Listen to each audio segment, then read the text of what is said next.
Crypto के धंधे में जान निकली हुई है, क्रिप्टो का बिजनेस करे तो कैसे करे। क्रिप्टो की ट्रेडिंग में तो बहुत सारी असुविधाएं हैं, लेकिन क्या क्रिप्टो की माइनिंग करने में भी प्रॉब्लम है? क्या 100% हम लोग कंप्लायंस करके क्रिप्टो माइनिंग का काम कर सकते हैं? क्या क्रिप्टो माइनिंग को एक बिजनेस माना जा सकता है? तो आज का वीडियो इस चीज के लिए है कि क्रिप्टो माइनिंग 100% लीगली कैसे कर सकते हैं। तो ध्यान से हर एक पॉइंट सुनिएगा। सबसे पहली बात ये कि आपको डिक्लेयर करना पड़ेगा। सबसे पहली बात ये कि आप मतलब इंडियन सिटीजन की मैं बात कर रहा हूं। अगर इंडियन सिटीजन है तो उसको डिक्लेयर करना पड़ेगा कि भाई मैं माइनिंग का एक बिजनेस करता हूं, माइनिंग का एक बिजनेस करता हूं और उस पर मैंने माइनिंग के मशीन्स लगाए हुए हैं जिसमें बिटकॉइन का एक्सट्रैक्शन कर रहा हूं। एग्जाम्पल के लिए बिटकॉइन ले रहा हूं क्योंकि bitcoin all over the world हर कोई जानता है। तो बिटकॉइन का एक्सट्रैक्शन कर रहा हूं माइनिंग से। पहला चीज ये डिक्लेरेशन हो गया। दूसरी बात ये है क्योंकि आप बिजनेस कर रहे हो इसीलिए जितने भी इक्विपमेंट्स आप लगा रहे हो वो सारे इक्विपमेंट एक तरीके से बिजनेस के लिए यूज होने वाला प्लांट एंड मशीनरी या टूल्स एंड इक्विपमेंट्स मानिए। अच्छा, मिनिस्ट्री ऑफ फाइनेंस अभी तक क्लियर नहीं है। उनका सिंपल ये कहना है कि भैया आपके पास में अगर बिना पैसा दिए कहीं से कुछ आ रहा है तो फिर हम मानेंगे कि कहीं पर कोई कॉस्ट लगा ही नहीं, क्योंकि उनको प्रॉपरली पता ही नहीं क्या करना है, क्योंकि इनकम टैक्स एक्ट का उन लोगों ने कनेक्शन किया ही नहीं।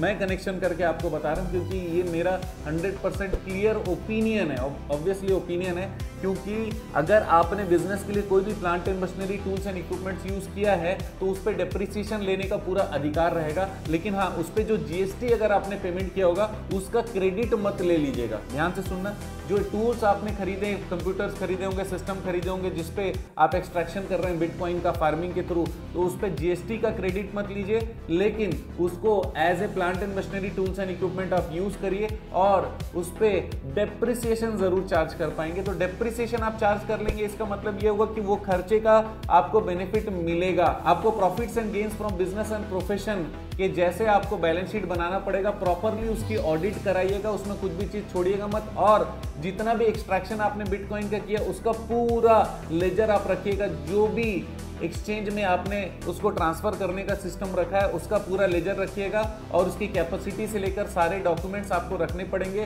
क्योंकि आपको समझ में आ रहा है, डिपार्टमेंट को समझ में नहीं आएगा, ईडी को समझ में नहीं आएगा, मिनिस्ट्री ऑफ फाइनेंस को समझ में नहीं आएगा, इनकम टैक्स डिपार्टमेंट को समझने की इच्छा भी नहीं, क्योंकि नहीं समझेंगे तो पैसा कमाएंगे। यस और नो? तो फिर आप जितना कह रहा हूं ये सारी चीजों को जरूर रखिए। इसके साथ में आपको अगला एक और रिकॉर्ड रखना है। किसी को भी कोई भी सेल आपने किया है तो फिर आपको तुरंत निकालना पड़ेगा कि उसके अंदर में प्रॉफिट कितना हुआ और वो प्रॉफिट पे 30% का टैक्स तत्काल पे कर दीजिएगा। साल के आखिरी में ये एडवांस टैक्स पे कर दीजिए। साल चल रहा है तो साल के आखिरी में दिख जाएगा कि जब जब आपने एडवांस टैक्स पे किया है तो उस समय से आप भी बैक कैलकुलेशन कर पाओगे। नॉर्मली आप मंथली टैक्स पे करिए। फॉर एग्जांपल आपने माइनिंग करी और महीने में 3 बार आपने उसको सेल किया, तो सेल किया तो वो सेल में जो प्रॉफिट है उस पर जो टैक्स बनता है, ये महीना खत्म हुआ उसके बाद वाले महीने में 1 तारीख और 2 तारीख 3 तारीख तक आप उसका पेमेंट कर डालिए। उससे आपका हिसाब भी सही रहेगा। इनकम टैक्स डिपार्टमेंट भी कभी आपके पास आती है या कोई भी डिपार्टमेंट आपके पास आती है तो आपका हिसाब 100% क्लियर रहने वाला है। तीसरा चीज है, आपको फ्रॉड से बचने का जरूरत है। कोई भी फ्रॉड व्यक्ति को कुछ भी देने की जरूरत नहीं है। जिसको भी आप सेल करते हो उसको आप जानना चाहिए।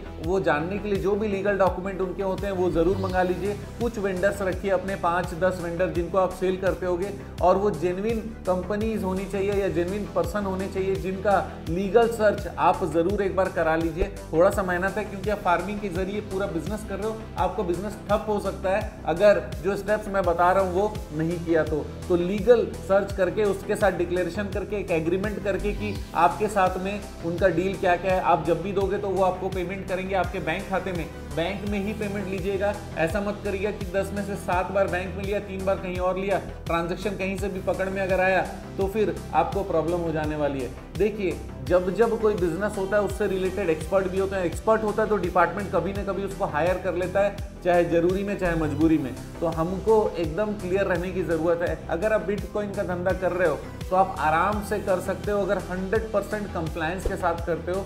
इसीलिए यहाँ पर इंडिया में लोग सोचते हैं कि कैसे मैं टैक्स ना दूं। उनका सोच में कि टैक्स नहीं देना है, तो भैया टैक्स देना तो पड़ेगा ही। इंडिया है, इंडिया में आप रह रहे हो, यहाँ का काम कर रहे हो, यहाँ की बिजली ले रहे हो, यहाँ का आप एनवायरनमेंट यूज कर रहे हो, तो यहाँ पे आपको टैक्स देना चाहिए। तब आप निश्चिंत रूप से उस पैसे को यूटिलाइज कर पाओगे, फर्दर किसी और बिजनेस में या फिर एंजॉयमेंट में आप लगा पाओगे। बिटकॉइन का बिजनेस इजीली करने के लिए अगर आपको किसी और प्रकार की सलाह चाहिए तो कंसल्टेंसी के लिए नीचे दिए गए नंबर पे आप कनेक्ट कर सकते हैं, ताकि टैक्स और दूसरे कंप्लायंसेस आप सही तरीके से करें, क्योंकि आप जानते हैं हमारा मिशन है हमेशा आप लोगों की मदद करना और समय पर सारी जानकारी देना।